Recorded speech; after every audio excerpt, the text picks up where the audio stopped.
हांजा साहिबा, चीन के दौरे से भी कुछ तवक्कुआत थी कि शायद कोई ब्रेक थ्रू हो जाएगा, यकीन बात तो इस पर हुई है, लेकिन कोई बात बन नहीं सकी, कोई बड़ी पेशरफ्त हमें नजर नहीं आ सकी। इससे बराह रास्त हम सब मुतासर हो रहे हैं।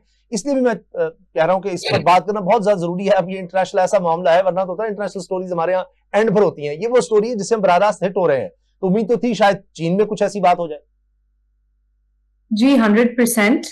ये जो जनरल पब्लिक है उसकी यही राय थी कि ट्रंप चीन जाएंगे और फिर कोई मैजिक वॉन्ड होगी और फिर हम बस पूरी दुनिया में अमन कायम हो जाएगा। ऐसा नहीं है। प्लीज अंडरस्टैंड कि प्रेसिडेंट ट्रंप जो है वो एक ग्रेट शो ऑफ पावर दिखाना चाहते हैं। उन्होंने ये तो रियलाइज कर लिया है कि China can not be ignored any. लेकिन इसके साथ साथ जो प्रेसिडेंट ट्रंप का रिसेंट विजिट है चाइना में, एक और मेजर डायमेंशन हमें दिखाता है ईरान इशू की। अब यूनाइटेड स्टेट्स को, जैसे मैंने कहा, ये तो समझ में आ गई है कि चाइना को अब हम इग्नोर नहीं कर सकते, और इसी तरह कोई भी सीरियस इरानियन सेटलमेंट का जो इशू है उसके अंदर भी एक बड़ा मतलब अहम पहलू इस चीज का आता है कि बीजिंग जो है वो ईरान की बिगेस्ट इकोनॉमिक लाइफलाइन है और एक मेजर बायर भी है इरानियन ऑयल का, जो सबसे ज्यादा स्ट्रेट ऑफ हॉर्मुज से अगर कोई इफेक्ट हुआ है।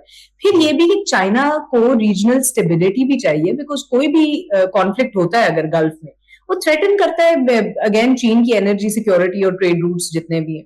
अब इससे ये भी हमें वाजे होता है कि ईरान का जो इशू है वो इंक्रीजिंगली लिंक हो रहा है ब्रॉडर यूएस चाइना का जो स्ट्रेटेजिक कॉम्पिटिशन है उसके अंदर। अब डिस्पाइट के हिस्टोरिकली राइवलरी रही थी वॉशिंगटन और बीजिंग के बीच में, फिर भी दोनों साइड्स ने कॉमन इंटरेस्ट जो उनको नजर आ गया है कि एक मेजर रीजनल वॉर वो प्रिवेंट करना चाहते हैं, जिससे ग्लोबल इकोनॉमी डैमेज हो, ऑयल मार्केट्स फर्दर डिस्टर्ब हो और कोई भी मैरी टाइम डिस्टेबलाइजेशन आए, जिस तरह के हमने स्ट्रेट ऑफ हॉर्मुज में देखा है।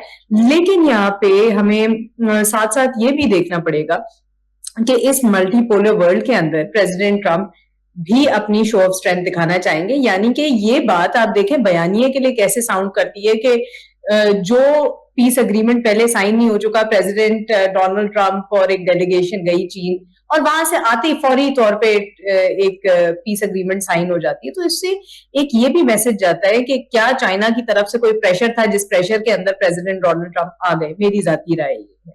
सो आई थिंक कि वो एक दुनिया को भी जो अपना बयानिया दिखाना चाहते हैं वो ये कि मैं किसी के जीत दबाव में नहीं आता। तो आई थिंक इसीलिए ये जो चीन वाला मामला है ये एक्चुअली मल्टी स्टेज्ड अप्रोच ही रहेगी। डेफिनेटली एक चीज तो वाजे होती है कि इंक्रीजिंगली डिपेंडेंस बढ़ती जा रही है चाइना, रशिया और दूसरे रीजनल डिप्लोमेसी का जो थिएटर है उसके अंदर, रादर देन एक सोल एंगेजमेंट वेस्ट के साथ हो। और ये ना सिर्फ ईरान के लिए, पाकिस्तान के लिए, दीगर और ममालिक के लिए अब ये चीजें वाजे हो चुकी हैं।